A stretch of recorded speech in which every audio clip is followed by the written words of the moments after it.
नमस्कार सभी बच्चों को। सभी बच्चे मन लगा करके पढ़ रहे होंगे, तो आप लोग को जो है अब निश्चित रूप से मेहनत करने का समय आ गया है। आप लोगों के लिए हम जो है एक नए टॉपिक को लेकर के आए हैं और वह टॉपिक है आपका ऑर्गेनिक केमिस्ट्री। तो चलिए इस टॉपिक को देर न करते हुए शुरू किया जाए और आप लोग जो है स्टेप बाय स्टेप पढ़ते हुए आप टॉपिक का रिवीजन करते रहिएगा। तो चलिए हेडिंग बना लीजिए, ऑर्गेनिक केमिस्ट्री, जिसको हिंदी में आप लोग कहिएगा कार्बनिक रसायन। कार्बनिक रसायन कहेंगे इसको। तो ऑर्गेनिक को हम लोग कहते हैं, ऑर्गेनिक का मीनिंग होता है लाइफ। ऑर्गेनिक का मतलब होता है लाइफ, होता है इसका मीनिंग। लाइफ माने जीवन होता है। कंपाउंड्स जो होते हैं, कंपाउंड्स माने यौगिक, दो प्रकार के होते हैं। कंपाउंड्स आपके दो प्रकार के होते हैं। पहला है आपका ऑर्गेनिक कंपाउंड्स। ऑर्गेनिक कंपाउंड्स, और ऑर्गेनिक कंपाउंड्स को हम लोग कार्बनिक रसायन कहते हैं। कार्बनिक रसायन कहते हैं। इसके बाद में दूसरा भाग जो है आपका, वह है आपका इनऑर्गेनिक कंपाउंड। इनऑर्गेनिक कंपाउंड है, इसको हम लोग अकार्बनिक रसायन कहते हैं। अकार्बनिक रसायन कहेंगे। ओके। तो बहुत पुराने समय में, कहे कि 200 साल 300 साल, आदमी कहानी में कहता है कि 200 साल पहले की बात है। तो बहुत पहले की बात है। पुराने समय में ऐसा देखा गया कि यह कार्बनिक यौगिक जो होते हैं, कार्बनिक कंपाउंड्स जो होते हैं, ऑर्गेनिक कंपाउंड्स, कार्बनिक रसायन को आप यहाँ कार्बनिक यौगिक भी कहिएगा, कार्बनिक यौगिक कहेंगे। कंपाउंड्स माने आपका यौगिक होता है, तो अकार्बनिक यौगिक इसको लिखिएगा।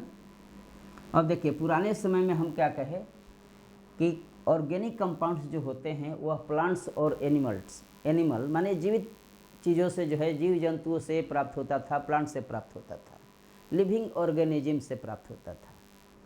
तो हम लोग कहेंगे कि यह पुराने समय में जो है, यह आपका लिविंग ऑर्गेनिज्म, लिविंग ऑर्गेनिज्म, जैव प्राणियों, जीवित प्राणी कहिए, ऑर्गेनिज्म, जीवित प्राणियों से प्राप्त होता था। जैसे आप कहिएगा कि प्लांट से प्राप्त होता था, चाहे एनिमल से प्राप्त होता था, एनिमल से प्राप्त होता था। प्लांट माने होता है पौधा, पेड़ पौधा आप जो कहते हैं, पेड़ पौधों से प्राप्त होता था यह। और इसको हम लोग कहते थे कि जंतुओं से प्राप्त होता था, जीव जंतु से। ये पुराने समय की अवधारणा है, ये बातें स्पष्ट होनी चाहिए। अकार्बनिक यौगिक जो था वह मिनरल से प्राप्त होता था। मिनरल में गैस से प्राप्त होता था, गैसीय माध्यम से भी यह प्राप्त होता था। इस ढंग से आप लोग को यह जानना है कि कौन किससे प्राप्त होता था। तो यह पुरानी अवधारणा थी। ओके, इतनी बातें स्पष्ट हो गई होंगी। तो इन बातों को मैं मिटा देता हूँ। अब आगे की बात थोड़ा सा समझिएगा। स्क्रीनशॉट भी लेना चाहेंगे तो आप लोग लेते हुए भी आप लोग लिखते रहिएगा, अथवा वीडियो को पॉज कर करके भी आप लोग लिखते रहिएगा और समझते रहिएगा। ओके। देखिए, ऑर्गेनिक कंपाउंड्स के बारे में हम लोग ध्यान दीजिए आप लोग।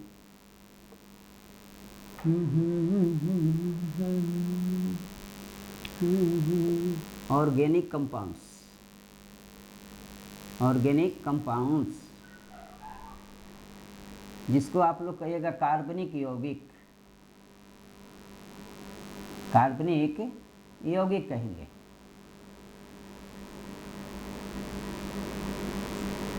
इसमें कार्बन तथा इसके यौगिकों का अध्ययन किया जाता है। इसमें कार्बन तथा इसके यौगिकों का अध्ययन किया जाता है। यौगिकों का अध्ययन किया जाता है। अध्ययन किया जाता है, स्टडी ऑफ कार्बन कंपाउंड्स किया जाता है, कार्बन कंपाउंड्स का स्टडी किया जाता है इसमें जो है। तो आप लोग कहे कि ऑर्गेनिक केमिस्ट्री में तो हम लोग कार्बन का अध्ययन करते हैं।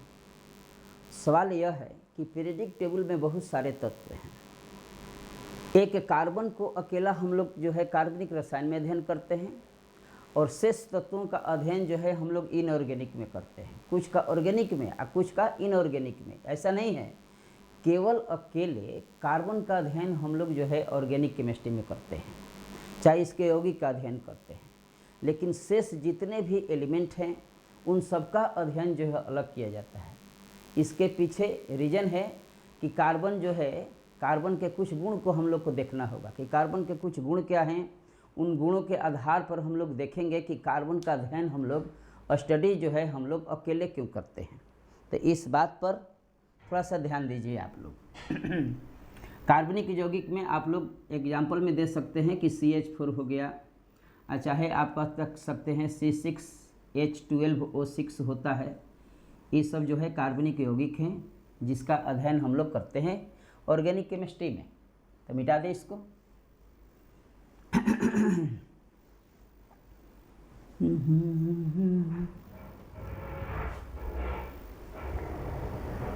हम लोग कहें कि ऑर्गेनिक कंपाउंड्स में कार्बन मुख्यतः रूप से प्रेजेंट होता है। तो कार्बन का हम लोग प्रॉपर्टीज अब देखेंगे कि कार्बन की प्रॉपर्टीज क्या है, क्यों इसका अध्ययन हम लोग अकेले करते हैं। कार्बन का प्रॉपर्टीज ऑफ कार्बन, इसको आप लोग हिंदी में कहिएगा प्रॉपर्टीज ऑफ कार्बन को कहिएगा कार्बन के गुण। कार्बन के गुण, प्रॉपर्टीज माने गुण होता है। तो पहला गुण हम लोग कहेंगे कि कार्बन जो है ना वह कैटिनेशन प्रॉपर्टीज को दर्शाता है। कैटिनेशन प्रॉपर्टीज को दर्शाता है। इसको हम लोग कहते हैं श्रृंखलन गुण कहते हैं।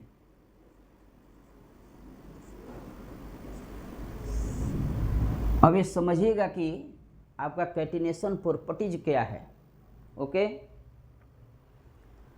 तो हम लोग कहेंगे इसमें थोड़ा सा अंग्रेजी में पहले लिख देते हैं, तब हिंदी में आप लोग को समझाएंगे कि ability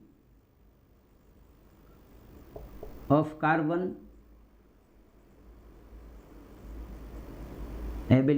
carbon to form a long chain, इसको हम लोग सेल्फ लिंकिंग भी कहेंगे। सेल्फ लिंकिंग प्रॉपर्टीज को भी कहते हैं हम लोग कैटिनेशन प्रॉपर्टीज। ओके, ये दो बातें आप लोग जो है पहले याद कर लीजिएगा कि किसको कहते हैं। अब थोड़ा सा इसका पहले परिभाषा लिख देते हैं कि श्रृंखलन गुण कहते किसको हैं, तब जाके आप लोग इस बात को पहले समझिएगा थोड़ा सा। कि जब किसी एक तत्व के परमाणु आपस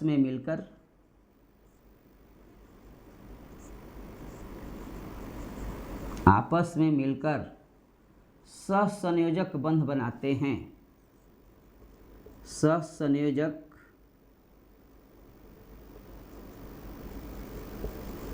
बंध, इसको इंग्लिश में आप कहिएगा कोवैलेंट बॉन्ड बनाते हैं।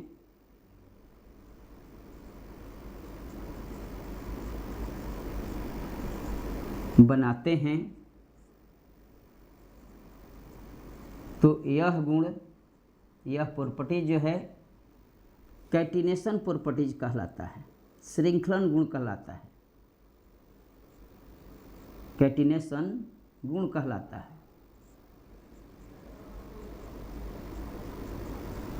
पहला बात समझ गए, आपस में ही जुड़ना, कार्बन का कार्बन से ही जुड़ना, किसी तत्व का अपने ही तत्व के साथ जुड़ जाना, क्लोरीन का क्लोरीन से जुड़ना, चाहे कार्बन का कार्बन से जुड़ना, फास्फोरस का फास्फोरस से जुड़ना, सेल्फ लिंकिंग हो गया, तो यह सेल्फ लिंकिंग वाला काम करता है।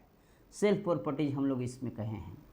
Ability to form carbon to form a long chain, carbon जो होता है ना अपने ही यौगिक के साथ मिल करके एक लंबा चेन बनाता है। इस गुण को हम लोग क्या कहते हैं, हम लोग कहते हैं इसको कैटिनेशन प्रॉपर्टीज कहते हैं। यह गुण जो होता है अन्य तत्वों की अपेक्षा कार्बन में सबसे ज़्यादा होता है। कैटिनेशन प्रॉपर्टी जो होती है ना वह अन्य तत्वों की अपेक्षा कार्बन में सबसे ज़्यादा होता है। तो अगला नंबर में हम लोग इसमें नोट कर लेंगे कि यह गुण कार्बन में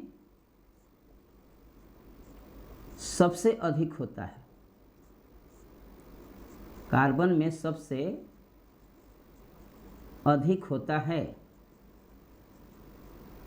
ओके, इतनी बातें आप लोग जरा नोट कर लीजिएगा।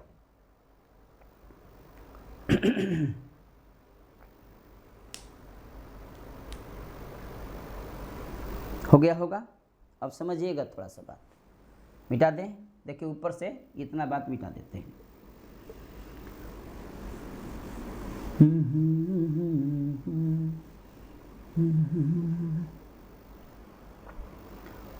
हमने क्या कहा कि कार्बन के परमाणु जो होते हैं वह कार्बन से ही जुड़ करके सेल्फ अपने साथ जुड़ करके एक बॉन्ड का निर्माण करते हैं, लंबा चेन बनाते हैं, ब्रांच चेन बनाते हैं, शाखीय चेन बनाते हैं, उसको कहेंगे, चाहे रिंग में भी चेनें बनाते हैं। यह गुण जो होता है कैटिनेशन प्रॉपर्टीज के नाम से जाना जाता है और यह गुण सबसे अधिक होता है किसमें, तो कार्बन में होता है। तो हमारा कैटिनेशन प्रॉपर्टीज भी जो होता है 3 प्रकार के होते हैं। कैटिनेशन मतलब हो गया क्या चीज़, श्रृंखलन गुण। तो श्रृंखलन गुण जो होता है वह 3 प्रकार का होता है।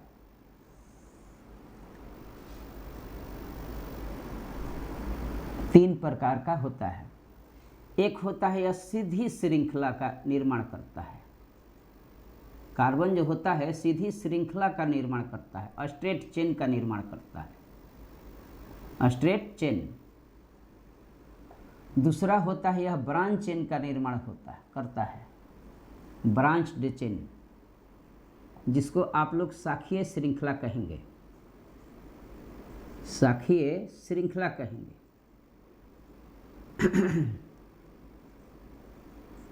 श्रृंखला हो गया। और तीसरा जो होता है वह रिंग में निर्माण करता है, क्लोज चेन का निर्माण करता है, रिंग चेन का निर्माण करता है। रिंग ही इसको कहिएगा कि रिंग श्रृंखला का निर्माण करता है, चाहे बंद श्रृंखला का भी निर्माण करता है। यह बंद श्रृंखला का निर्माण करता है। ओके, बंद श्रृंखला यहाँ लिखा हुआ है। स्ट्रेट चेन का मतलब हो गया, थोड़ा सा समझिएगा, कि कार्बन जो हुआ एक अन्य कार्बन से, फिर अगला कार्बन से, फिर अगला कार्बन से, इस ढंग से कार्बन जो है जुड़ करके एक लंबा चेन बना देता है, स्ट्रेट चेन बना देता है। तो यह प्रकार हुआ आपका कैटिनेशन का।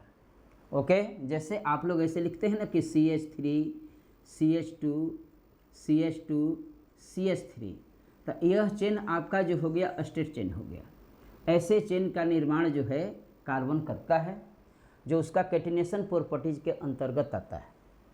दूसरा जो है इसका ब्रांच चेन का निर्माण होना, मतलब कि C से ऐसे तो जुड़ गया और इसमें भी कुछ C जो है ब्रांच आपका खुल गया, यहाँ से C हम लोग जोड़ दिए।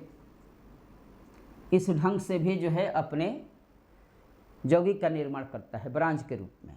जैसे आप लोग लिखते होइएगा कि CH3 CH3 CH3, यहाँ CH3 हम लोग कहते हैं, जिसको आप लोग नियोपेंटेन भी कहते हैं, नियोपेंटेन कहते हैं इसका नाम। आगे चल करके इसके बारे में समझेंगे कि क्या कहेंगे। तो इस ढंग से शाखा में भी निर्माण करता है, स्ट्रेट चेन में भी निर्माण करता है।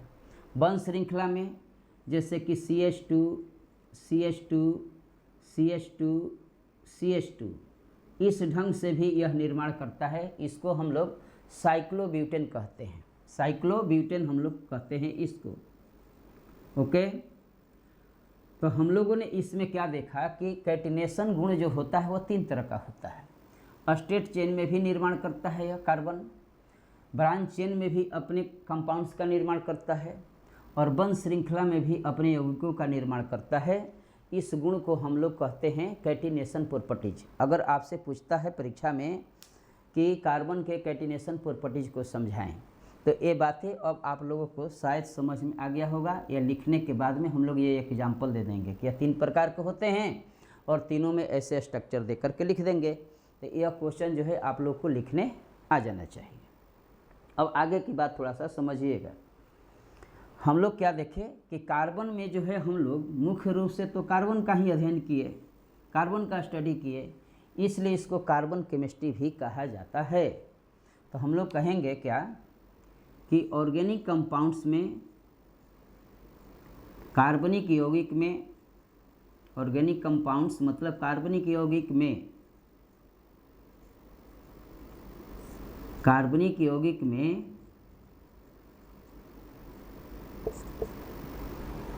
मुख्यतः कार्बन का अध्ययन किया जाता है, कार्बन का अध्ययन किया जाता है। अतः इसे कार्बन केमिस्ट्री भी कहा जाता है, कार्बन केमिस्ट्री भी कहा जाता है।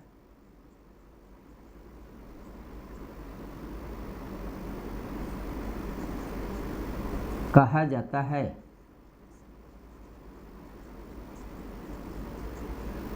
तो हम लोग कैटिनेशन प्रॉपर्टीज के बारे में देख लिए। अब कार्बन का एक दूसरा गुण पर हम लोग आते हैं कि टेट्रावैलेंसी ऑफ कार्बन। कार्बन का गुण है टेट्रावैलेंसी ऑफ कार्बन का हेडिंग दीजिए।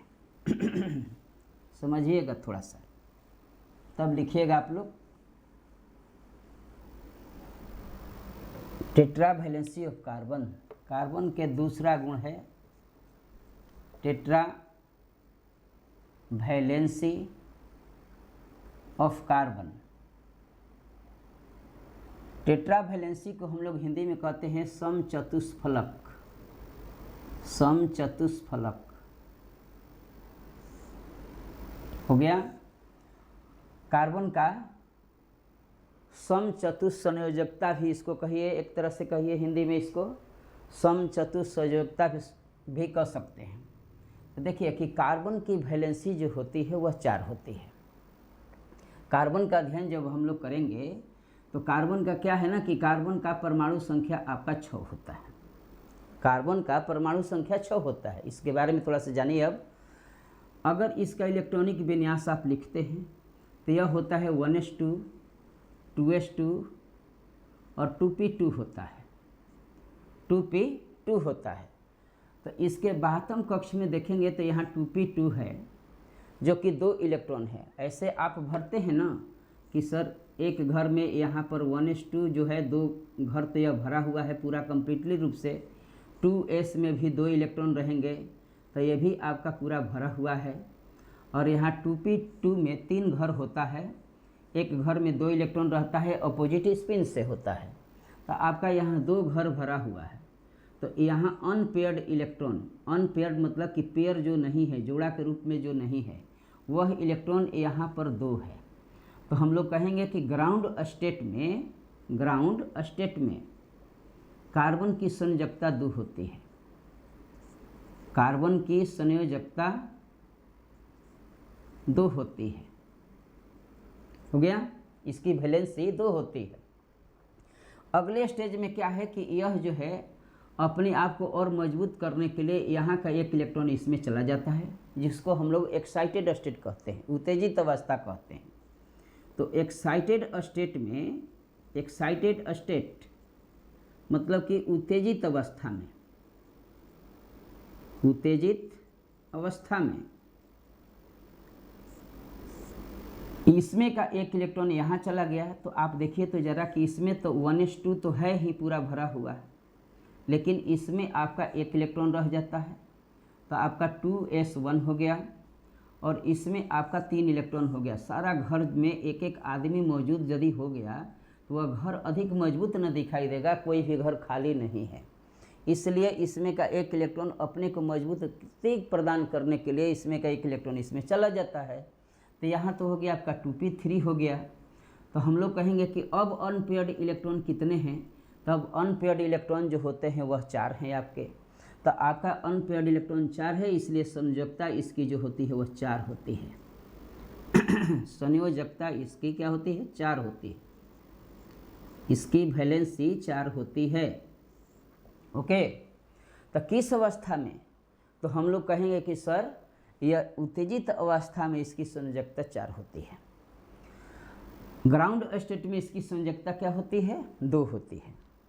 तो यदि आपसे कह दिया जाए एक क्वेश्चन प्रश्न ऑब्जेक्टिव के रूप में कि बताइए तो उत्तेजित अवस्था में कार्बन का इलेक्ट्रॉनिक विन्यास लिखिए, एक क्वेश्चन बनाते हैं, यहाँ पर थोड़ा सा गौर कीजिएगा कि उत्तेजित अवस्था में कार्बन का इलेक्ट्रॉनिक विन्यास लिखें। इलेक्ट्रॉनिक विन्यास आपको लिखना है कि क्या होगा। तो देखिए हम लोग क्या कहेंगे कि यहाँ से ध्यान दीजिए, यही ना उत्तेजित अवस्था का है, तो कहेंगे कि 1s2 2s1 2p3 होता है। ग्राउंड स्टेट में यदि कहता, ग्राउंड स्टेट में तो कहता, तब आप लोग लिखेंगे ऐसे कि 1s2 2s2 और 2p2 हो जाएगा। एक ग्राउंड स्टेट में हुआ, यह आपका उत्तेजित अवस्था में हुआ। इस स्थिति में वैलेंसी 4 होती है और इस स्थिति में वैलेंसी आपको 2 होती है। तो हम लोगों ने क्या देखा यहाँ पर कि कार्बन की संयोजकता 4 होती है। तो इसको मिटा दे अब। ओके,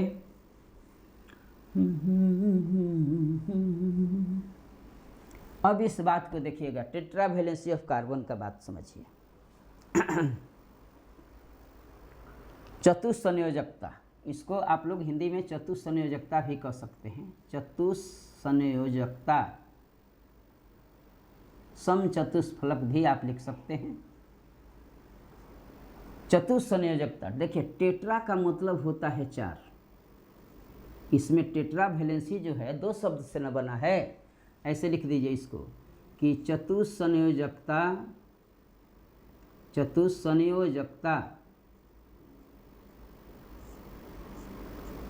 2 शब्दों से मिलकर बना है।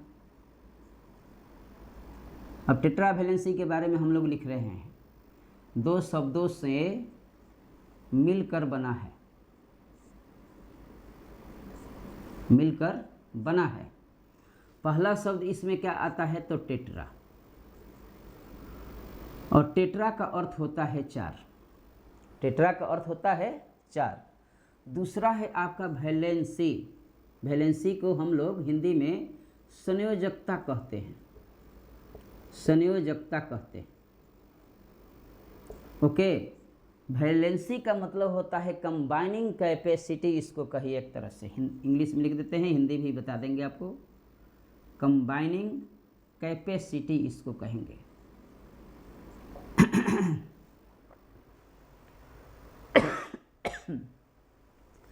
कंबाइनिंग कैपेसिटी को हम लोग हिंदी में कहेंगे कि संयोजन क्षमता, संयोजन क्षमता कहेंगे। ओके, तो चतुस्संयोजकता जो है 2 शब्दों से मिलकर के बना। एक शब्द है आपका टेट्रा, जिसको हम लोग 4 कहेंगे। एक वैलेंसी होता है जिसको हम लोग कंबाइनिंग कैपेसिटी, चाहे इसी को हम लोग संयोजन क्षमता इसको कहते हैं। हो गया होगा इतना बात। अब इसका परिभाषा भी लिखते हैं। कार्बन के एक परमाणु की परिभाषा आप लोग नोट कर लीजिए इसका। कार्बन के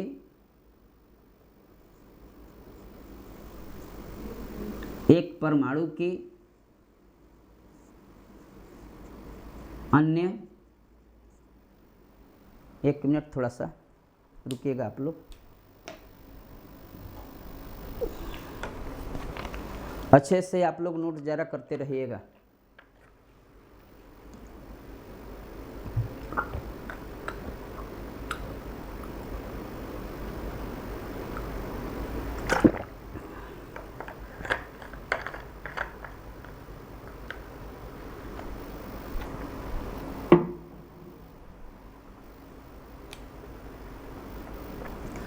अन्य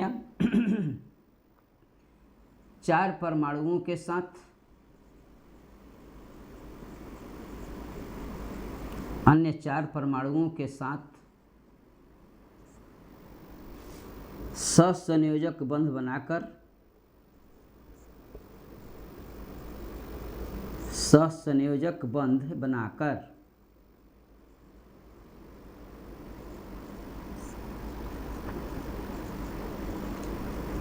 जुड़ने की क्षमता को चतुस्संयोजकता कहते हैं। चतुस्संयोजकता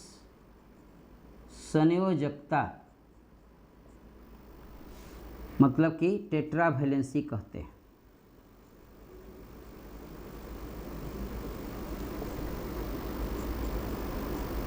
चतुस्संयोजकता कहते हैं।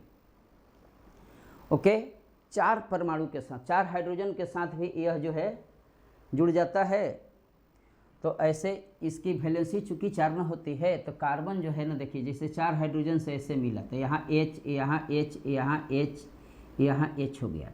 तो 4 परमाणु के साथ जो है जुड़ करके जब सहसंयोजक यहाँ पर बंध बनाया ना, तो इस गुण को हम लोग क्या कहते हैं? टेट्रावैलेंसी कहते हैं। इसका लाभ क्या हुआ? कार्बन के पास जब 4 वैलेंसी है तो इसका लाभ क्या हुआ कि यह किसी तत्व के साथ जो है, किसी तत्व के साथ यदि इसको जुड़ना होगा तो या तो इसको 4 का त्याग करना होगा, तो 4 इसको माने लेना होगा, चाहे 4 इसको देना होगा, तभी जाकर के यह अपना अष्टक पूरा करेगा। तो यह गुण जो होता है कार्बन में, चूँकि 4 पर बैठा हुआ है इसलिए गुण सबसे ज़्यादा हो जाता है। यह गुण होने की वजह से जो है यह अधिक संख्या में जो है अपने यौगिकों का निर्माण करता है। तो 2 गुण हम लोगों ने देखा, एक कैटिनेशन प्रॉपर्टीज कि कार्बन जो होता है ना स्ट्रेट चेन में, ब्रांच चेन में और रिंग चेन में अपने एटम्स का निर्माण करता है। दूसरा हम लोग देखें क्या कि यह टेट्रावैलेंसी भी दर्शाता है। टेट्रावैलेंसी मतलब कि इसकी संयोजकता 4 होती है, तो यह 4 अन्य एटम के साथ जो है जुड़ करके सहसंयोजक बंध बना लेता है। इस गुण को हम लोग जो है इस तरह से संयोजक बंध बनाने की क्रिया को हम लोग क्या कहते हैं? तो हम लोग कहते हैं चतुस्संयोजकता कहते हैं। चतुस्संयोजकता आप लिख सकते हैं। कहते हैं हम लोग यह गुण जो होता है कार्बन में सबसे ज़्यादा होता है।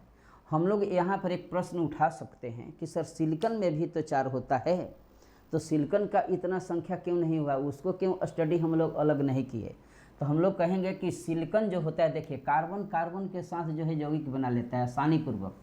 कार्बन का आकार जो होता है सिलिकॉन से बहुत छोटा होता है, तो सिलिकॉन यदि बनाता है बॉन्ड तो यह बॉन्ड बड़ी कमज़ोर होता है, क्योंकि इसका आकार जो होता है ज़्यादा बड़ा है कार्बन के अपेक्षा, तो यह जल्दी टूट जाता है। ओके, इसलिए इसके अपेक्षा जो है कार्बन जो है अपने यौगिकों का ज़्यादा निर्माण कर लेता है। तो इसका स्टडी हम लोग को अकेले जो है करना पड़ा। और अन्य गुण भी कुछ देख लिया जाए, मिटा दे इसको पहले। चलिए ठीक।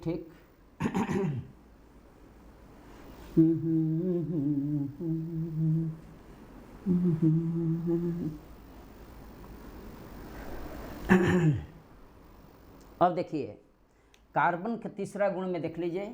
तीसरा गुण में हम लोग कहेंगे कि carbon single bond, double bond, triple bond में भी अपने कंपाउंड्स का निर्माण करता है। कि कार्बन सिंगल बॉन्ड, एकल बंध इसको कहते हैं, सिंगल बॉन्ड, डबल बॉन्ड, द्विबंध इसको कहेंगे। हिंदी में आप देखिएगा तो इसको द्विबंध कहेंगे, और इसको हम लोग एकल बंध कहेंगे। एकल बंध, चाहे ट्रिपल बॉन्ड,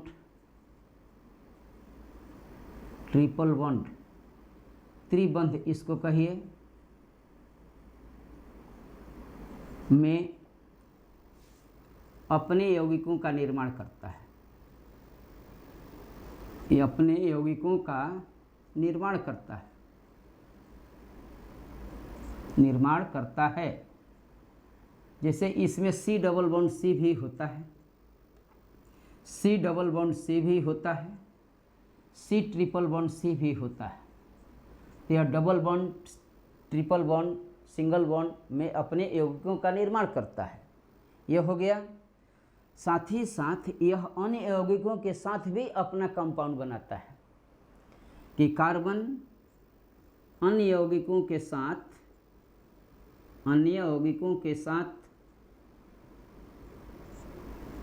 भी अपना यौगिक बनाता है। जैसे C जो है N के साथ भी जुड़ता है, ट्रिपल बॉन्ड N।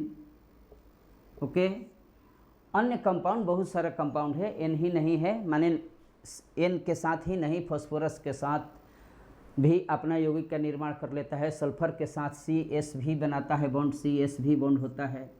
तो इस ढंग से जो है अन्य यौगिक के साथ भी अपना कंपाउंड जो है बना लेता है। अगला बात नंबर 5 में हम लोग क्या कहेंगे कि यह बहुत अधिक संख्या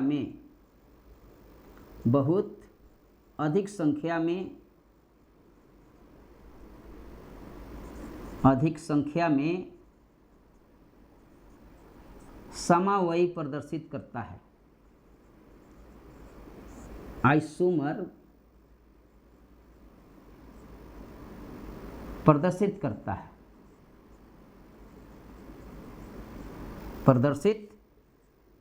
है।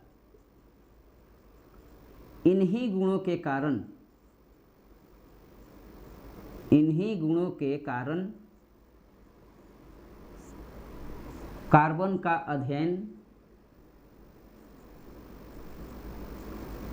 का अध्ययन अकेले किया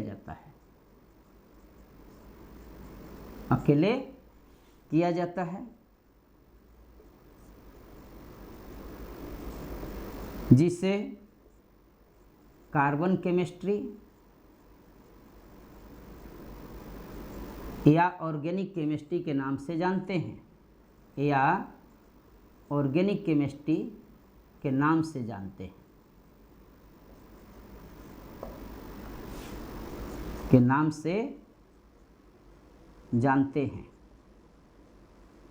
एकदम अच्छे से इस बात को पहले समझिएगा, तब जाकर के जो है आगे की बातें जो है स्टेप बाय स्टेप आपको समझ में आने लगेंगी। थोड़ा सा बात जो है इस पर पहले ध्यान दीजिएगा कि कार्बन का स्टडी हम लोग क्यों अकेले किए। अब इन गुणों में 2 गुण जो है आपके बहुत इंपॉर्टेंट बन जाते हैं, जो परीक्षा में पूछे जाते हैं। एक है आपका टेट्रा वैलेंसी ऑफ कार्बन, जो कि आप देखे हैं। दूसरा है कैटिनेशन प्रॉपर्टीज। तो इन 2 गुणों के बारे में आप लोग को अलग से नोट्स जो है याद कर लेना चाहिए। बाकी सारा गुण यदि आप लिखते हैं तो यह अगर आ जाता है कि कार्बन का अध्ययन अकेले हम लोग क्यों करते हैं, तो उसका जवाब हम लोग इतने बातों में दे सकते हैं।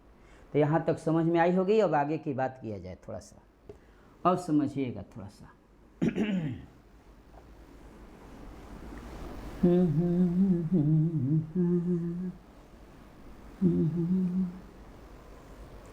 कार्बन का इतिहास, कार्बनिक यौगिक का इतिहास थोड़ा सा जाना जाए, हिस्ट्री में इसके थोड़ा सा चला जाए, हल्का सा इसमें देखेंगे, तब आगे हम लोग बढ़ जाएंगे।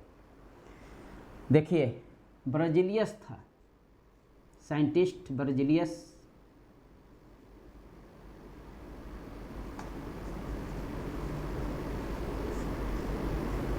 (1815) ईस्वी में इसने वाइटल फोर्स थ्योरी दिया। वाइटल फोर्स थ्योरी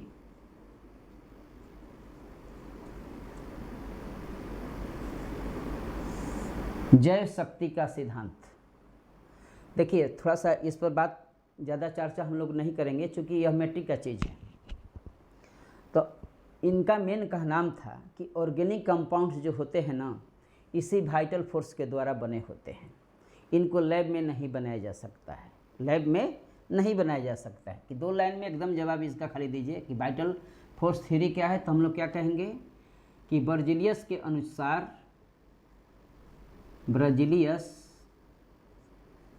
के अनुसार कार्बनिक यौगिक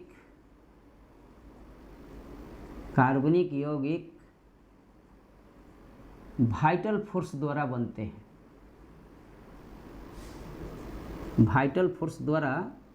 बनते हैं। इन्हें लैब में बनाया नहीं जा सकता, लैब में बनाया नहीं जा सकता। इस सिद्धांत को हम लोग जो है वाइटल फोर्स थ्योरी के नाम से जानते हैं, जिसको कि बर्जेलियस ने दिया। लेकिन इन्हीं का एक शिष्य जो था हुलर जो था इनका शिष्य था, जो कि 1828 ईस्वी में 1828 ईस्वी में अमोनियम साइनेट को गर्म किया, CH4CNO, इसको हम लोग कहते हैं अमोनियम साइनेट, अमोनियम साइनेट कहेंगे। इसको इन्होंने गर्म करके और यूरिया बनाया लैब में। यह यूरिया का सूत्र हो गया। तो हम लोग कहेंगे कि लैब में बनने वाला पहला ऑर्गेनिक कंपाउंड जो हुआ, जिसको कि हुलर ने बनाया, अमोनियम साइनेट को गर्म करके इन्होंने यूरिया बनाया। इसी के बनने के साथ ही जो है वाइटल फोर्स थ्योरी का अंत हो गया। माने जो यह धारणा थी कि इसको लैब में नहीं बनाया जा सकता, उसको हुलर ने जो है उस धारणा को तोड़ दिया। ओके, 1828 ईस्वी में। अब इसमें हम लोग क्या देखेंगे, थोड़ा सा कुछ बात इस पर जानेंगे। देखिए कि अमोनियम साइनेट का यदि आपसे कहता है कि स्ट्रक्चर लिखिए अमोनियम साइनेट का कि NH4CNO, तो इसका स्ट्रक्चर आप लोग लिखिएगा कि NH3 प्लस O- और C ट्रिपल बॉन्ड N होता है। इस ढंग से इसका स्ट्रक्चर होता है। इस स्ट्रक्चर में आप यही देखिएगा कि यहाँ पर जो NH3 और O जो जुड़ा हुआ है, यह आयोनिक बॉन्ड द्वारा जुड़ा हुआ है, आयोनिक बॉन्ड द्वारा जुड़ा हुआ है। और यह जो बॉन्ड कहलाता है आपका कोवैलेंट बॉन्ड कहलाता है, सहसंयोजक बंध कहलाता है, कोवैलेंट बॉन्ड कहलाता है। जब सिंगल बॉन्ड हो, डबल बॉन्ड हो, ट्रिपल बॉन्ड हो, तो ऐसे बॉन्ड को हम लोग क्या कहेंगे, सहसंयोजक। यहाँ 3-3 की साझेदारी हुई है। जब इलेक्ट्रॉन का साझेदारी के फलस्वरूप जो है ना बॉन्ड का जब निर्माण होता है, तो उसको हम लोग कोवैलेंट बॉन्ड कहते हैं। और इलेक्ट्रॉन के स्थानांतरण के फलस्वरूप जब बॉन्ड का निर्माण होता है, तो उसको हम लोग आयोनिक बॉन्ड कहते हैं। ओके, तो ये बात आप लोग को जानना चाहिए कि जो अमोनियम साइनेट है, उस अमोनियम साइनेट में कितने प्रकार के बॉन्ड पाए जाते हैं। तो हम लोग कहेंगे कि 2 प्रकार के बॉन्ड पाए जाते हैं, एक आयोनिक बॉन्ड होता है, दूसरा कोवैलेंट बॉन्ड होता है। दूसरा बात अब देखिएगा, यदि इसमें आप देखिएगा तो यही सारा एलिमेंट जो है ना, इसमें इधर उधर जो है सज गया है। यही एलिमेंट, जिसे N देखिए यहाँ 2 है, N का मान 2 गो है, तो यहाँ N2 लिख सकते थे। H जो है आपका 4 गो है, H4 लिख दीजिए। आप C देखिए एगो है, तो C आप एगो लिखिए। O भी आपका एगो है, तो O आप एगो ऐसे लिख दिए। इतना ही न है आपका तत्व जो है, 4 प्रकार के तत्व हैं जो कि यह मिल करके यह अमोनियम साइनेट में है, भाग लिया है। यूरिया में भी यदि आप देखते हैं तो देखिए तो N 2 गो है, 2 गो लिखे हैं, H2 और 2 यहाँ 4 है, C एगो है, O एगो है। माने यही जो है आपका एकदम एलिमेंट इसमें बना हुआ है। तो ऐसे रिएक्शन को हम लोग रीअरेंजमेंट रिएक्शन कहते हैं। तो अमोनियम साइनेट से यूरिया का बनना कौन सा रिएक्शन कहलाया, तो हम लोग कहेंगे कि रीअरेंजमेंट रिएक्शन कहलाता है। रीअरेंजमेंट रिएक्शन, प्रतिक्रिया, रिएक्शन माने प्रतिक्रिया होता है। रिएक्शन मतलब होता है कि आपस में रीअरेंज हो जाना, सज जाना। जब सज गया ना, तो वह आपका यूरिया बना। एक तरह से कहिए कि दोनों का मोलेकुलर फार्मूला सेम है, इनका स्ट्रक्चरल फार्मूला अलग अलग है, तो एक दूसरे के यह आइसोमर भी हैं। क्योंकि जिसका जो है मोलेकुलर फार्मूला समान हो, मोलेकुलर फार्मूला के बारे में भी अभी तुरंत समझाएंगे आपको, और स्ट्रक्चरल फार्मूला जो है दोनों का अलग अलग है। इसका स्ट्रक्चर ऐसे लिखिएगा, इसका स्ट्रक्चर लिखा हुआ है यहाँ पर, तो ये अलग अलग है, तो यह एक दूसरे के समवयी भी हैं। तो हम लोग कहेंगे कि अमोनियम साइनेट और यूरिया एक दूसरे के समवयी भी हैं। साथ ही साथ यूरिया में कितने प्रकार के जो है ना वह क्रियाशील मूलक हैं। तो देखिए NH2 को आप एमीन कहते हैं, NH2 को हम लोग एमीन कहते हैं, तो इसमें एमीन भी है और C डबल बॉन्ड O है, तो इसको हम लोग कीटोन भी कहते हैं, कीटोन कहते हैं। तो एमीन और कीटोन ये दो प्रकार के क्रियाशील मूलक यूरिया में उपस्थित होते हैं। हो गया होगा ये बात स्पष्ट। तो इस ढंग से हम लोग हुलर के बारे में देखें कि 1828 ईस्वी में इसने जो है यूरिया बना करके जो है जैव शक्ति के सिद्धांत का क्या कर दिया, अंत कर दिया। यहाँ से जो ऑब्जेक्टिव जो बातें निकल करके जो सामने आई हैं, लास्ट में आप लोग से ऑब्जेक्टिव बनवाएंगे अगले क्लास में। अब ज़रा गौर कीजिएगा, मिटा देते हैं इसको। जैसे ही हुलर ने बनाया और जैव शक्ति के सिद्धांत का अंत किया, तो और भी वैज्ञानिक लोग सामने आए, उन लोग भी कुछ ऑर्गेनिक कंपाउंड्स बनाना शुरू कर दिए और धीरे धीरे तो इतने ना कंपाउंड बन गए ना कि उसकी संख्या लाखों करोड़ों में पहुंच गई। और इसका अध्ययन जो है हम लोग अकेले करने लगे, क्योंकि कार्बन का गुण ही ऐसा था कि वो अपने यौगिकों का निर्माण बहुत अधिक संख्या में करने लगता है। तो आगे आप देखिएगा कि हुलर के बाद में जैसे आप लोग देखेंगे कि आपका कोल्बे था, कोल्बे के बाद में हम लोग देखेंगे बर्थुलेट था। तो कोल्बे ने भी 1845 ईस्वी में, ये भी नोट कर लीजिएगा, नोट करना है तो, कि 1845 ईस्वी में इसने एसिटिक एसिड का निर्माण किया जो कि कार्बनिक यौगिक है। इसके बाद 1856 में बर्थुलेट ने मीथेन का निर्माण किया। बर्थुलेट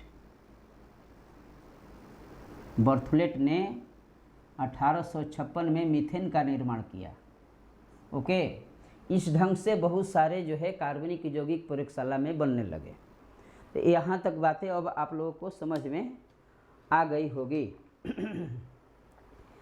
अब थोड़ा सा कुछ बात और समझ लीजिए कि ऑर्गेनिक कंपाउंड्स के स्रोत पर थोड़ा सा बात कर लिया जाए कि कहाँ कहाँ से ऑर्गेनिक कंपाउंड्स जो है प्राप्त होते हैं। पुराने समय में तो हम लोग देख लिए क्या कि यह जीव जंतु पेड़ पौधों से प्राप्त होते हैं। तो देखिए ऑर्गेनिक केमिस्ट्री के स्रोत, ऑर्गेनिक कंपाउंड्स के स्रोत, ऑर्गेनिक कंपाउंड्स के स्रोत की बात कीजिए।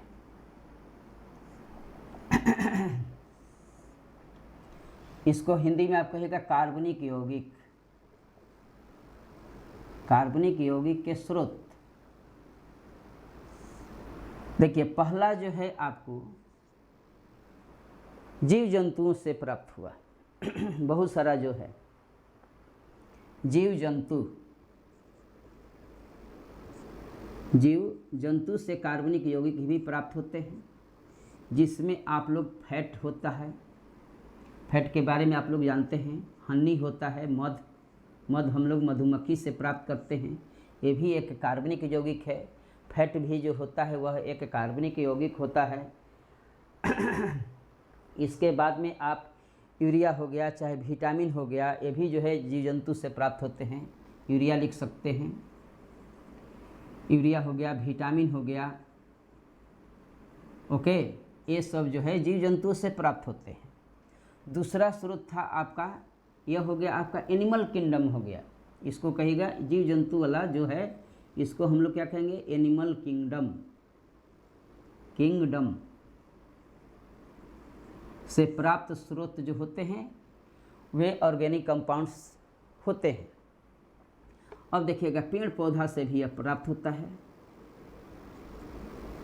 जीवित वस्तु में से ये दोनों आता है, इससे भी आप लोग को पेड़ पौधा से भी यह प्राप्त होता है। तो कार्बोहाइड्रेट हो गया, प्रोटीन हो गया, ऑयल हो गया, तेल, कार्बोहाइड्रेट का नाम आप लोग सुने होंगे। ऑयल हो गया, तेल वगैरह, कार्बोहाइड्रेट, इसको तेल हम लोग कहेंगे ऑयल को। ये सब जो है आपको पेड़ पौधा से प्राप्त होता है। प्रोटीन भी आप कह सकते हैं, हाँ प्रोटीन भी आप इसमें लिख दीजिए कि प्रोटीन हो गया, प्रोटीन हो गया, चाहे परफ्यूम्स वगैरह हम लोग जो बनाते हैं तो परफ्यूम्स वगैरह भी जो है ना आपको पेड़ पौधा से प्राप्त होता है। इसके बाद में तीसरा स्रोत में आप इसको देखिएगा तो यह मिनरल से भी प्राप्त होता है। मिनरल से भी प्राप्त होता है, खनिज से प्राप्त होता है। मिनरल माने क्या होता है? खनिज। खनिज से भी यह प्राप्त होता है। जैसे आप पेट्रोलियम निकालते हैं, वह खनिज से प्राप्त होता है। इसका एग्जाम्पल आ जाएगा पेट्रोलियम। पेट्रोलियम हो जाएगा। इस ढंग से यह ऑर्गेनिक कंपाउंड्स को हम लोग कुछ स्रोत देख लिए। इसके बाद आप इसमें कोल भी लिख सकते हैं।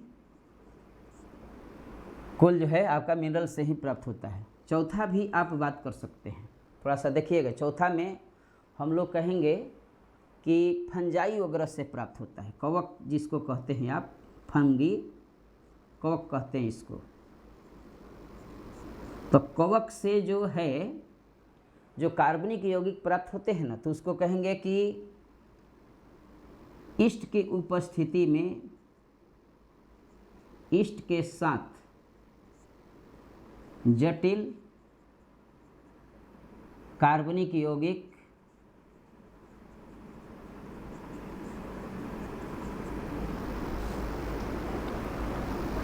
प्रतिक्रिया करके हवा की अनुपस्थिति में, कहिएगा हवा की अनुपस्थिति में सरल यौगिक बनाते हैं। सरल यौगिक बनाते हैं। यह क्रिया फर्मेंटेशन, किण्वन कहलाती है। यह क्रिया किण्वन कहलाती है। किण्वन आप लोग लिखते हैं ऐसे, किण्वन। फर्मेंटेशन, फर्मेंटेशन कहलाता है। आप इसका एक एग्जाम्पल भी दे सकते हैं कि जैसे देखिए, जैसे ही C6H12O6, ये आपका ग्लूकोज चाहे शुगर का सूत्र हो गया। ग्लूकोज जो होगा ना, तो ग्लूकोज को जब हम लोग हवा की अनुपस्थिति में ईस्ट के साथ यदि इसको प्रतिक्रिया कराएंगे तो फर्मेंटेशन के फलस्वरूप यह टूटेगा और यह इथाइल अल्कोहल बनाता है। C2H5OH और CO2 बाहर होता है। हो गया। यह क्रिया जो है आपका किण्वन कहलाती है। तो हम लोगों ने क्या देखा कि ऑर्गेनिक कंपाउंड जो होता है जीव जंतु से भी प्राप्त होता है, पेड़ पौधा से भी प्राप्त होता है, मिनरल से भी प्राप्त होता है, फंगी से भी प्राप्त होता है। ओके, तो ये सारे जो है आपके ऑर्गेनिक केमिस्ट्री के स्रोत हो गए कि यह कंपाउंड जो है कहाँ कहाँ से प्राप्त हुआ। अब थोड़ा सा कुछ बातें और सीखिए, तब हम लोग आगे की तरफ बढ़ेंगे तो अच्छा रहेगा। अब हम लोग समझते हैं मोलेकुलर फार्मूला किसको कहते हैं। मोलेकुलर फार्मूला के बारे में आप लोग देखिएगा जरा। हेडिंग बनाइए नंबर 1 में, मोलेकुलर फार्मूला। मोलेकुलर फार्मूला जिसको आप लोग हिंदी में अणुसूत्र कहते हैं। अणुसूत्र।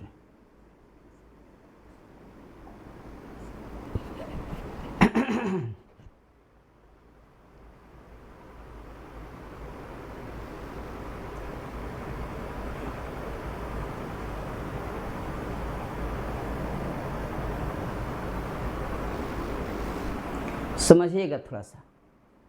मोलेकुलर फार्मूला जो है यह नंबर ऑफ एटम को बताता है। नंबर ऑफ एटम, एटम माने परमाणु होता है। परमाणु की संख्या यहाँ हिंदी में लिख देते हैं। यह परमाणु की संख्या को बताता है।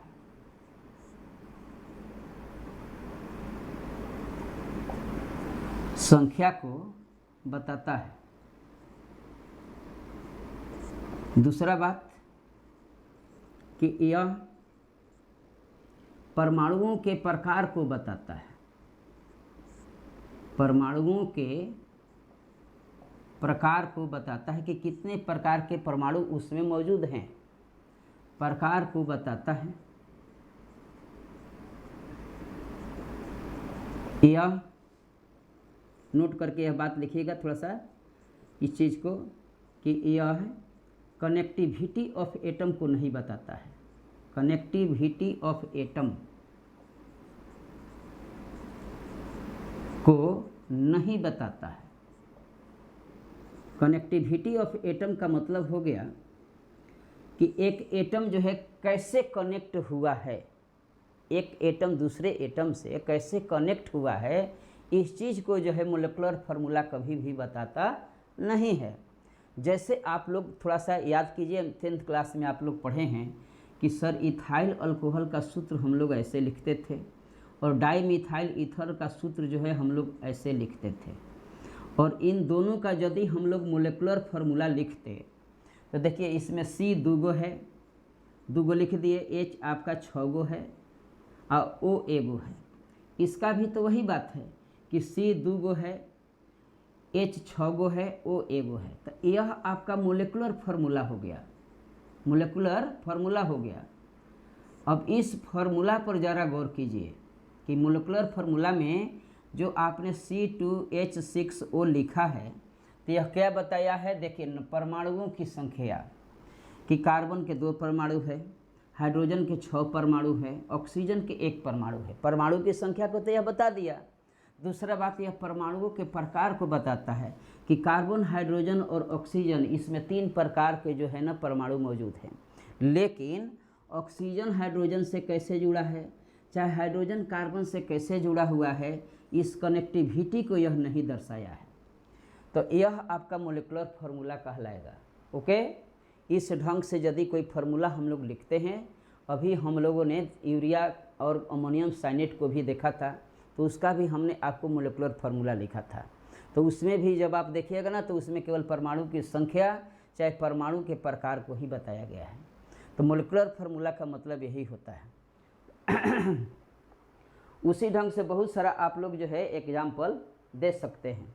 जैसे आप लिखते हैं कि C4 जो है H10, यह ब्यूटेन का तो सूत्र है, लेकिन सर इसमें हम लोग को यह नहीं पता चल रहा है कि कार्बन हाइड्रोजन से कैसे जुड़ा हुआ है। कनेक्टिविटी को यह नहीं बता रहा है। 2 प्रकार के एटम तो दिखाई दे रहे हैं कि कार्बन है, हाइड्रोजन है, कार्बन के 4 हैं, हाइड्रोजन के 10 हैं, लेकिन कनेक्टिविटी ऑफ एटम को यह बताया नहीं है। चाहे C5H12 आप लिखते हैं, पेंटेन का सूत्र, यह भी कनेक्टिविटी को नहीं बताता है। तो ऐसे सूत्र को हम लोग मोलेकुलर फार्मूला कहते हैं। ओके, ये बात आप लोग को स्पष्ट हो गया होगा कि मोलेकुलर फार्मूला किसको कहेंगे। अब थोड़ा सा एक लेविस स्ट्रक्चर पर आइए। दूसरा बात, लेविस स्ट्रक्चर। ओके, एकदम अच्छे से बढ़िया से ध्यानपूर्वक पढ़िएगा, क्योंकि हमको बहुत कम क्लास में आप लोग का सारा क्लास ख़त्म करना होगा।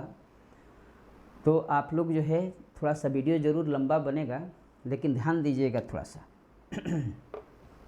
दूसरा बात हम लोग देखेंगे लेविस स्ट्रक्चर।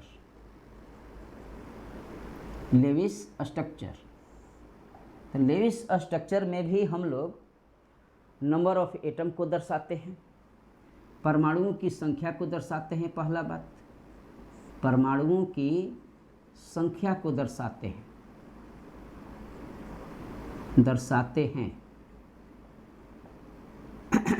पहला बात परमाणु के संख्या को दर्शाते हैं। दूसरा बात हम कहें कि परमाणुओं के प्रकार को भी बताता है। यह परमाणुओं के प्रकार को बताता है कि कितने प्रकार के परमाणु उसमें मौजूद हैं, प्रकार को बताता है लेविस स्ट्रक्चर। इसमें लोन पेयर भी रहता है। अगर किसी पर लोन पेयर है, किसी भी तत्व पर लोन पेयर मौजूद है, तो लोन पेयर भी दर्शाया रहता है, दर्शाया गया रहता है। इसमें लोन पेयर भी आपको दिखाना होगा। बॉन्ड्स को भी यह बताएगा, यह बॉन्ड्स को भी बताता है, बॉन्ड्स को भी बताता है। अब समझिएगा कि एक एग्जाम्पल के द्वारा कि लेविस स्ट्रक्चर यदि कोई लिखा हुआ है तो कैसे जानेंगे कि यह लेविस स्ट्रक्चर सही लिखा हुआ है कि नहीं लिखा हुआ है। ओके तो हम लोग जैसे इथाइल अल्कोहल का जब सूत्र लिखते हैं C2H6O, ये इथाइल अल्कोहल का आपका अणु सूत्र हुआ। और यदि इसी को आप ऐसे तोड़ देते हैं कि CH3CH2OH, ये आपका स्ट्रक्चरल फार्मूला हुआ, संरचना सूत्र हो गया। इसके बारे में भी अभी आप लोग जानेंगे, संरचना सूत्र हो गया। ऐसे लिखेंगे तो हम कहेंगे कि नहीं, इसका लेविस स्ट्रक्चर लिखिए। तो देखिए कि कार्बन जो है यहाँ पर 3 हाइड्रोजन से जुड़ा है, तो यहाँ 3 हाइड्रोजन से ऐसे सिंगल बॉन्ड में हम लोग जोड़ देंगे। जुड़ा रहता है, कैसे जुड़ा जाएगा ये आगे बताएंगे भी। इसके बाद में यहाँ पर हाइड्रोजन से 2 जुड़ा हुआ है इस कार्बन से, फिर यहाँ पर O है, यहाँ पर H है। आपको स्ट्रक्चर लिखते समय में कुछ बातों का रूल जो है कैसे कैसे ध्यान देना है उस पर हम लोग आगे चर्चा करेंगे। जैसे कार्बन की संयोजकता 4 होती है, तो यहाँ सिंगल बॉन्ड है ना, तो इसका मतलब कि 1 इलेक्ट्रॉन, यह 2 इलेक्ट्रॉन, यह 3 इलेक्ट्रॉन, यह 4 इलेक्ट्रॉन। देखिए 4 हो गया। इसका भी देखिए 1 इलेक्ट्रॉन, 2 इलेक्ट्रॉन, 3 इलेक्ट्रॉन, यह 4 इलेक्ट्रॉन हो गया। ऑक्सीजन के बाद तुम कक्ष में 6 इलेक्ट्रॉन होते हैं, लेकिन सर एक 2 गो तो मौजूद है, इसमें बॉन्डिंग में भाग लिया है, 4 गो भाग नहीं लिया है, तो वही 4 गो जो है यहाँ पर लोन पेयर के रूप में हम लोग दर्शाएंगे। तो हम लोग यह स्ट्रक्चर जो लिख दिए वह आपका लेविस स्ट्रक्चर हो गया, क्योंकि इसमें लोन पेयर भी, इसको हम लोग लोन पेयर कहते हैं। लोन पेयर वह इलेक्ट्रॉन है जो आपका जो है यौगिक के निर्माण में भाग नहीं लेता है, यह यौगिक के निर्माण में भाग नहीं लेता है। तो इसको भी दर्शाते हैं हम लोग लेविस स्ट्रक्चर में। यह जो सिंगल बॉन्ड यहाँ दिए हैं तो इसको हम लोग बॉन्ड कहते हैं। हम क्या कहें कि यह बॉन्ड को भी बताता है। हो गया है। इसके बाद में परमाणु के प्रकार को, संख्या को तो बताया ही है कि इसमें देखिए कार्बन है, हाइड्रोजन है, ये सारा चीज़ को बताया है। तो इस ढंग से यदि हम लोग कोई स्ट्रक्चर लिखते हैं तो उसको हम लोग लेविस स्ट्रक्चर कहते हैं। ये समझ में आप लोगों को आ गया होगा। तो ये बातें आप लोग नोट कर लीजिए। अब आइए हम लोग बॉन्ड लाइन स्ट्रक्चर की बात करते हैं। बॉन्ड लाइन स्ट्रक्चर, इसको मिटा दे अब। ओके, तीसरा बात पर आइए।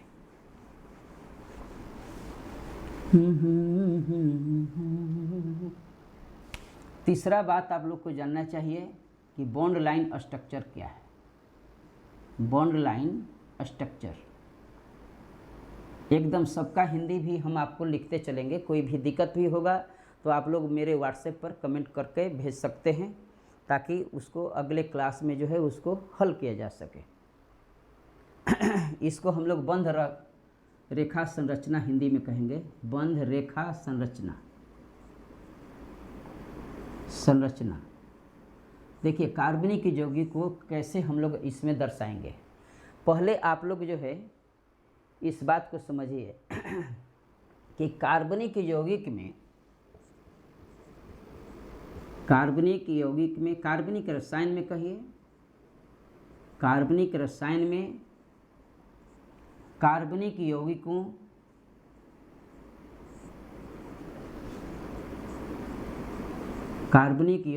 को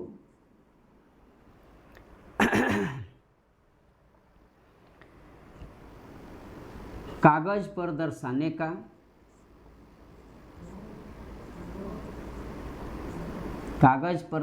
का यह सबसे सरल और तेज तरीका है कि बहुत तेजी से हमको संरचना सूत्र लिखना है। लंबा संरचना है और उसको जल्दी से आपको लिखना है, तो उसको बॉन्ड लाइन स्ट्रक्चर में ही दर्शाया जाता है। यह सबसे सरल तरीका होता है और सबसे तेज तरीका होता है। ओके, तो कार्बनिक यौगिकों को ऐसे दर्शाया जाता है। अब यह क्या क्या बताता है, थोड़ा सा बात समझिए कि इसमें हम लोग सिंगल बॉन्ड C माने कार्बन चेन को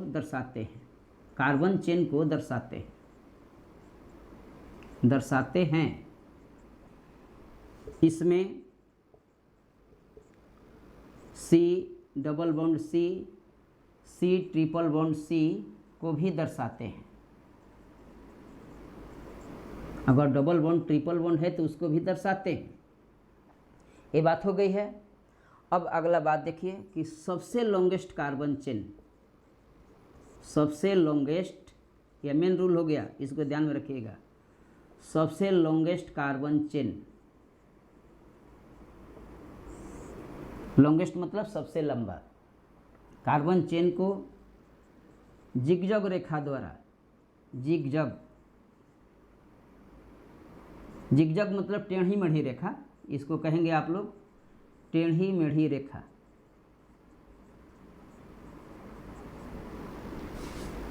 द्वारा दर्शाया जाता है, दर्शाया जाता है, जिसमें कार्बन तथा हाइड्रोजन नहीं लिखे जाते हैं, नहीं लिखे जाते हैं। ओके, अगला बात में चलिएगा। इसमें हेटेरो एटम को दर्शाया जाता है, हेटेरो एटम, विषम परमाणु इसको हिंदी में कहिएगा, विषम परमाणु को दर्शाया जाता है। हेटेरो एटम में क्या क्या आ गया, जैसे नाइट्रोजन, सल्फर, ऑक्सीजन, ये सब यदि है ऑर्गेनिक कंपाउंड में जुड़ा हुआ तो उसको दर्शाते हैं, विषम परमाणु को दर्शाते हैं, दर्शाते हैं। और यदि हाइड्रोजन, यदि हाइड्रोजन हेटेरो एटम से जुड़ा है, हेटेरो एटम से जुड़ा है, जुड़ा है तो उसे दर्शाते हैं, उसे दर्शाते हैं। कार्बन से जुड़ा है अगर हाइड्रोजन तो उसको दर्शाने की आवश्यकता नहीं है, यहाँ पर हम लोग लिखे हैं। और यदि हेटेरो एटम से यदि हाइड्रोजन जुड़ा है तब हम लोग उसको दर्शाते हैं। जब आपको एग्जाम्पल देंगे तो आपको यह बात समझ में आ जाएगी। थोड़ा सा एक बार रीडिंग आप लोग दीजिए। यह सबसे जो है सरल और सबसे तेज जो है तरीका है कार्बनिक यौगिक को दर्शाने का। दूसरा बात, इसमें कार्बन चेन को हम लोग दर्शाते हैं, C double bond C, C triple bond C है तो उसको भी दर्शाते हैं। कार्बनिक यौगिक के सबसे लंबे चेन को जो है जिगजैग, टेढ़ी मेढ़ी रेखा द्वारा इसमें दर्शाया जाता है, जिसमें सी और एच को नहीं लिखा जाता है। अगर एच कार्बन से जुड़ा है तो उसको लिखने की आवश्यकता नहीं है, नहीं लिखा जाता है। लेकिन हेटेरो एटम अगर उसमें मौजूद है तो उस हेटेरो परमाणु को दर्शाएंगे उसमें।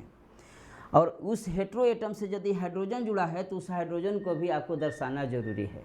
तब थोड़ा सा एग्जाम्पल पर बात कर लिया जाए ताकि एकदम स्पष्ट हो जाएगा आप लोगों का बात। मिटा दे इसको। ओके,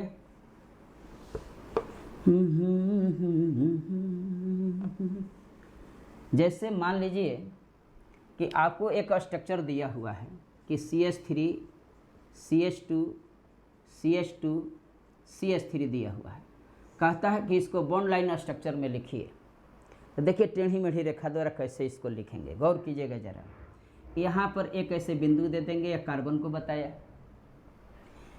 कौगो कार्बन है, 1 2 3 4 गो है, तो यहाँ से एक ऊपर ऐसे ले जाइए, यहाँ एक कार्बन हो गया, यहाँ पर एक नीचे लाइए, हो गया, फिर यहाँ पर एक ऐसे ले जाइए, 4 कार्बन हो गया ना। तो इसका यह स्ट्रक्चर बॉन्ड लाइन स्ट्रक्चर हो गया। आपको हाइड्रोजन जो है सारा हाइड्रोजन कार्बन से ही जुड़ा हुआ है तो उसको दर्शाने की आवश्यकता नहीं है। इसका मतलब ही हो गया कि यहाँ पर सी पर जो है 3 गो हाइड्रोजन है, बीच में है तो यहाँ नीचे में हाइड्रोजन है, ऊपर में हाइड्रोजन है, यहाँ 3 हाइड्रोजन है आपको, यहाँ भी ऊपर नीचे हाइड्रोजन है, यहाँ भी आपको 3 हाइड्रोजन जुड़ा हुआ है। लेकिन इस हाइड्रोजन को दर्शाने की आपको आवश्यकता नहीं है, नहीं दर्शाया जाता है, ऐसे सिर्फ बॉन्डेड लाइन में दर्शा देंगे। तो बताइए कि इतना लिखते और यह लिखते तो यह सरल तरीका और तेज तरीका हुआ कि नहीं हुआ। दूसरा एग्जाम्पल और भी देख लीजिए कि जैसे मान लीजिए कि प्रोपाइल अल्कोहल है कि CH3 CH2 CH2OH है। नाम से भी मतलब नहीं है, आपको सिर्फ पहले दर्शाने आना चाहिए, नामकरण तो हम बताएंगे ही। तो यहाँ देखिए कार्बन है ना, तो यहाँ कार्बन लिखिए, इससे एक और कार्बन यह जुड़ गया, फिर यहाँ एक तीसरा कार्बन जुड़ गया, अब लेकिन देखिए इस कार्बन से O जुड़ा है ना, O आपका हेटेरो एटम है, इसलिए आपको OH लिखना जरूरी है। OH लिखना आपको ज़रूरी है। तो आप OH ऐसे डायरेक्ट भी लिख सकते हैं। तो इस ढंग से यह 3 बिंदु जो दे दिया 3 कार्बन को बताया। तो यह हो गया आपका इथाइल अल्कोहल, प्रोपाइल अल्कोहल का यह बॉन्ड लाइन स्ट्रक्चर हो गया। इस ढंग से आप दर्शा सकते हैं। ओके, और एक बात देखिए फिर से कि मान लीजिए कि तीसरा एग्जाम्पल दे देते हैं कि CH3 है, CHOH है और CH3 है। इसको दर्शाना है तो 3 कार्बन है, तो 3 कार्बन यहाँ से 1, यह हो गया 2 और यह हो गया आपका 3। अब OH चूँकि हेटेरो एटम है तो O को आपको दर्शाना जरूरी है। देखिए कार्बन हाइड्रोजन के अलावे यदि कोई है तो उसको लिखना उसमें ज़रूरी है। और O तो यहाँ लिख दिए सर। O से H यदि जुड़ा है, चूँकि हेटेरो एटम से जुड़ा है तो H भी आपको लिखना जरूरी है। अब कोई कहेगा कि नहीं सर क्या इसको ऐसे नीचे नहीं लिख सकते हैं, तो आप नीचे भी लिखिएगा तो गलत नहीं होगा, लेकिन यह देखने में थोड़ा अच्छा नहीं लगेगा, यह तनी सुंदर स्ट्रक्चर लगेगा। तो ऐसे आपको ज़्यादा लिखना बेटर है, ऐसे भी लिखिएगा तो यह गलत नहीं है। ओके, अब थोड़ा सा और एक एग्जाम्पल देख लीजिए। चौथा नंबर आपको एक एग्जाम्पल दे देते हैं। आपसे कहता है कि CH3 CH2 CH2 CHO, इसका स्ट्रक्चर आप लिखिए बॉन्ड लाइन स्ट्रक्चर में। तो देखिए कार्बन इसमें है कितने, 1 2 3 और 4 हो गया। तो चारों का स्ट्रक्चर देखिए, यहाँ पर कार्बन ले लिए पहला, यहाँ ऊपर गया तो फिर CH2 हो गया, फिर नीचे आकर के यह CH2 हो गया, फिर इससे यह CHO जुड़ गया। चूँकि C से ही यह हाइड्रोजन जुड़ा है तो इसको दर्शाने की आवश्यकता नहीं है, लेकिन यहाँ पर डबल बॉन्ड O दिखाएंगे। हो गया, तो इसका मतलब ही हो गया कि इसके CHO का स्ट्रक्चर आप लिखिएगा ना तो C डबल बॉन्ड OH होता है। तो यह हाइड्रोजन जो है ऑक्सीजन से नहीं जुड़ा है कि यहाँ H लिख देंगे, H लिखेंगे तो गलत हो जाएगा। यह हाइड्रोजन जो है कार्बन से जुड़ा है, इसलिए इसका स्ट्रक्चर ऐसे हम लोग लिखेंगे। ओके, और भी कुछ एग्जाम्पल समझिए, तब इस पर हम क्वेश्चन आप लोग को जब भेजेंगे ग्रुप में तो उसको बनाने का प्रयास कीजिएगा कि हमको बॉन्ड लाइन स्ट्रक्चर जो है खींचने आया कि नहीं आया। देखिए मिटा देते हैं अगला। ओके, अब देखिएगा